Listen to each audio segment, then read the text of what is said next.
अस्सलाम वालेकुम। आज हम बहुत ही खूबसूरत से दुपट्टे के पल्लुओं पर लटकन की डिज़ाइनिंग करेंगे, जिसके लिए हम बुकरम का एक पीस ले लेते हैं। इसकी लंबाई 3.5 इंच है और इसकी चौड़ाई भी 3.5 इंच है। बुकरम को डबल फोल्ड करने के बाद हम डिज़ाइनिंग ड्रॉ करेंगे। हम लीव जो स्टाइल है उसकी डिज़ाइनिंग करेंगे, जिसके लिए हमने 1.25 इंच का निशान एक लगाया और उस निशान से हमने 1.5 इंच का निशान चौड़ाई में लगाया। ठीक है, अभी एक साइड से हम इसको राउंड शेप में ड्रॉ करेंगे, दूसरी साइड से हम इसको डायमंड शेप का ड्रॉ करेंगे। ठीक है, इस तरह से हमने एक साइड से राउंड शेप का ड्रॉ कर लिया, दूसरी साइड से हम डायमंड शेप का ड्रॉ करेंगे। तो ये लीव स्टाइल की शेप का हमारे पास एक डिज़ाइन बन के रेडी हो जाएगा। अब इन साइड की तरफ से हमें 1/2 इंच का निशान लगाना है, डॉट की शक्ल में आपको कम्प्लीटली ये निशान लगाना है।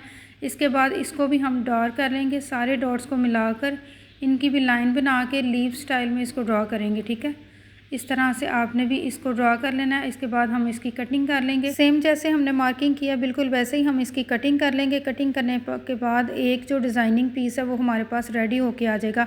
अब दूसरे डिज़ाइनिंग पीस बनाने के लिए हमें दोबारा से इसको मेजरमेंट नहीं करना पड़ेगा, बल्कि इसी पीस को रखने के बाद बाकी के जो डिज़ाइनिंग पीस है उनको भी रेडी कर लेंगे। ठीक है, इस तरह हमने डबल फोल्ड बुकरम रखा हुआ है और जब हम इसको ड्रॉ करके इसको कटिंग करेंगे तो हमारे पास 2 पीसीस में ये डिज़ाइनिंग पीस कट के रेडी हो जाएंगे। ठीक, बिल्कुल इसी तरह से आपने 8 पीसीस को ड्रॉ करके कटिंग करके रख लेना है, क्योंकि एक जो दुपट्टा है उस पर हम 8 पीसीस लगाएंगे, यानी कि 8 पीस हम बनाएंगे। तो फिर ये जो हमारी डिज़ाइनिंग है ये बनेगी। 4 पीसीस का ये डिज़ाइन नहीं बनेगा, इसके लिए हमें 8 पीसीस बनाने पड़ेंगे, क्योंकि एक डिज़ाइन पीस जो हम बनाएंगे उसको डबल बुकरम लगेगा। ठीक है, इस तरह से हमने डबल करके इसके सेंटर से भी कटिंग कर लेनी है। कटिंग करने के बाद ये 2 पीसेस हमारे पास रेडी हो जाएंगे और ये एक जो कॉर्नर है ये उसका पीस है। ठीक है, इसी तरह से हमने और भी कटिंग कर लेने हैं पीस। सारे पीस कटिंग करने के बाद ये 8 पीसेस हमने कट कर लेंगे। अब इनको अलग अलग करके फैब्रिक पर पेस्ट कर लेंगे। चौकोर साइज़ का फैब्रिक लेंगे, अपनी कटिंग पीस से थोड़ा एक्स्ट्रा लेंगे ताकि हमारी फोल्डिंग में भी काम आ जाए। आयरन की मदद से बुकरम को हम फैब्रिक पर पेस्ट करेंगे और बिल्कुल इसके डिज़ाइनिंग के साथ हम कटिंग कर लेंगे, लेकिन थोड़ा सा फैब्रिक हम बुकरम के साथ छोड़ेंगे कि जब हम इसकी फोल्डिंग करेंगे तो उसमें हमारे काम आए। तकरीबन 3 सूत का जो फैब्रिक है वो हमें दोनों साइडों से साथ रहने देना बुकरम के, और फिर हमें इसे फोल्ड करना है। ठीक है, फोल्ड करने से पहले हमें कम्प्लीटली इस पर छोटे छोटे से कट्स लगा लेने हैं, इन साइड में भी और आउट साइड में भी। इस तरह से ये देखिए कम्प्लीटली हमें इस पर छोटे छोटे से कट्स लगाने हैं। इसके बाद हम इसके किनारे पर ग्लू लगाएंगे, दोनों किनारों पर ग्लू लगाएंगे और दोनों किनारे हमें इसके फोल्ड करने हैं। ठीक है, इस तरह से किनारे पर ग्लू लगा के अच्छे से हम इसको फोल्ड करेंगे। और जब आप इसकी फोल्डिंग बनाएं तो साथ साथ आप इसको आयरन लाजमी करें। ठीक है, अगर आप इसको आयरन नहीं करेंगे तो आपकी जो ग्लू है वो फैब्रिक के साथ अच्छे से नहीं चिपकेगी। ठीक है, इसलिए आपने लाजमी तौर पर इसको आयरन करना है। छोटे छोटे कट्स लगाने की वजह से प्रॉपर हमारा जो फैब्रिक है उसी तरह से फोल्ड हो रहा है जैसा कि हमने बुकरम कटिंग किया हुआ है। ये देखिए इसकी नोक भी कितनी खूबसूरत तरीके से फोल्ड हो चुकी है। अब सेंटर से भी हम एक्स्ट्रा फैब्रिक को कट करेंगे और इसी तरह से ग्लू लगा के इसको भी फोल्डिंग कर लेंगे। ये एक पीस में रेडी करके आपको बता रही हूँ, इसी तरह से आपने सारे पीसीस को रेडी कर लेना है। ठीक है, यानी कि 8 पीस जो हमने कटिंग की है ना उनको आपने इसी तरह से सबको रेडी कर लेना है। ठीक है, 2 पीसीस को मैंने रेडी कर लिया। इसके बाद इसके किनारे पर हम लेस लगाएंगे, लेकिन लेस लगाने से पहले आपने जो लेस का किनारा है यहाँ पर भी छोटे छोटे से कट्स लगा लेने हैं, क्योंकि ये टोटली हमारी डिज़ाइनिंग जो है ना वो राउंड शेप में मूव हो रही है। और अगर आप इसको बिल्कुल इसी तरह से लेस लगाएंगे तो एक तो आपकी लेस जो है वो नीट तरीके से नहीं लगेगी, इसमें चूनट्स बनेंगी और लगानी भी बड़ी मुश्किल होगी।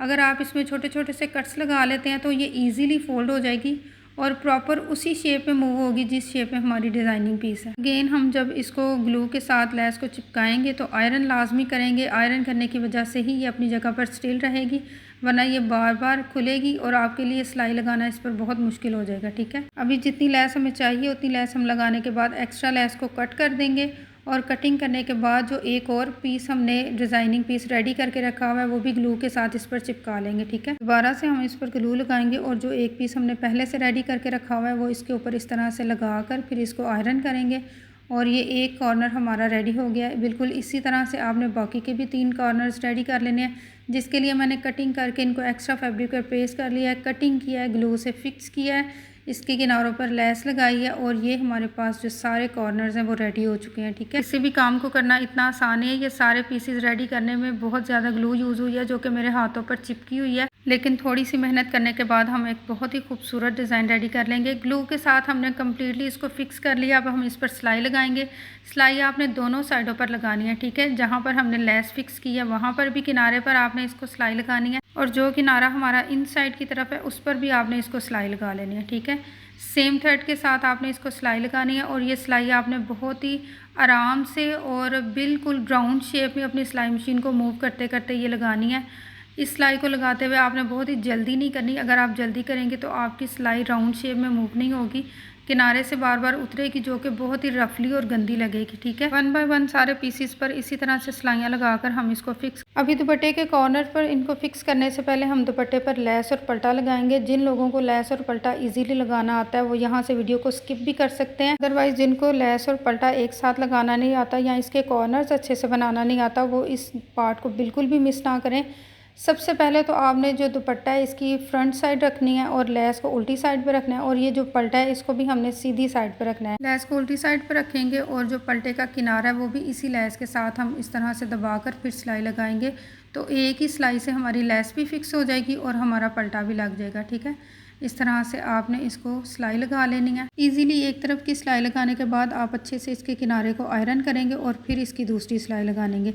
अब इसके कॉर्नर को बनाने के लिए आपने सबसे पहले ये जो कॉर्नर है यहाँ पर लेस और पल्टा रखना है, और सीधा आपने लेस और पल्टे के ऊपर सिलाई एक्स्ट्रा लगानी है, ठीक है। इतना सा बढ़ाकर आपने इसको कट करना है, बिल्कुल आपने दुपट्टे के साथ इसको कट नहीं करना।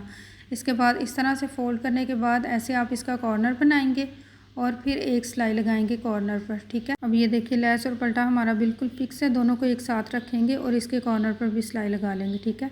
एक्स्ट्रा धागे कटिंग करेंगे। अभी थोड़ी सी सिलाई और मज़ीद लगाने के बाद मैं आपको इसका कॉर्नर दिखाती हूँ कि किसी किस्म की चुनट और किसी किस्म की लेस की फोल्डिंग नहीं आ रही इस कॉर्नर में। जितना खूबसूरत ये कॉर्नर फ्रंट साइड से बना है इतना ही खूबसूरत ये बैक साइड से भी बना हुआ है। इसी तरह से आपने इसके कॉर्नर को बना के बाद में इसको आयरन करने के बाद दूसरी सिलाई भी लगा के इसको फिक्स कर लेना है। अभी जो हमने कॉर्नर पीसेस डिज़ाइनिंग वाले पहले से बना कर रखे हुए हैं, इनको हम कुछ मोती वगैरह अटैच करके पल्लू के साथ अटैच करेंगे, जिसके लिए हमने सुई में 4 फोल्ड धागा डालना है, ठीक है। सिंगल धागा नहीं आपने डालना, 4 फोल्ड हम धागा डालेंगे। इसके बाद आप कोई भी डिज़ाइनिंग कर सकते हैं। आप पर्ल भी लगा सकते हैं, आप क्रिस्टल के मोती भी लगा सकते हैं। मैं यहाँ पर लकड़ी के जो मोती हैं वो यूज़ कर रही हूँ, और साथ इसके हम सिपियाँ यूज़ करेंगे, वो लगाएंगे इस पर। कॉर्नर पर मोती लगाने के बाद जब हम अंदर की तरफ मोती लगाएंगे तो आपने सुई में से जो धागा है वो फैब्रिक के अंदर से गुजारना है, ठीक है। ये धागा आपकी बाहर की तरफ नज़र नहीं आना चाहिए। फिर इसका जो अंदर वाला कॉर्नर है वहाँ पर हम ये 3 चीज़ें मिक्स करके लगाएंगे, जो कि जिसकी हम लटकन बनाएंगे। आप पर्ल्स भी लगा सकते हैं, आप टसल्स भी लगा सकते हैं, जो भी चीज़ आपको अच्छी लगे आप इसको फिक्स कर सकते हैं। इसके साथ दोबारा से हम धागे को वहीं से जहाँ से हमने शुरू किया था वहाँ पर ख़त्म करेंगे और इसको कट कर देंगे, और ये हमारा एक जो कॉर्नर है वो रेडी हो गया। बिल्कुल इसी तरह से आपने दूसरे कॉर्नर्स भी रेडी कर लेने हैं। वीडियो अच्छी लगी हो तो लाइक करें और इसको कम से कम किसी एक पर्सन के साथ शेयर करें। Thanks for watching. अल्लाह हाफिज़।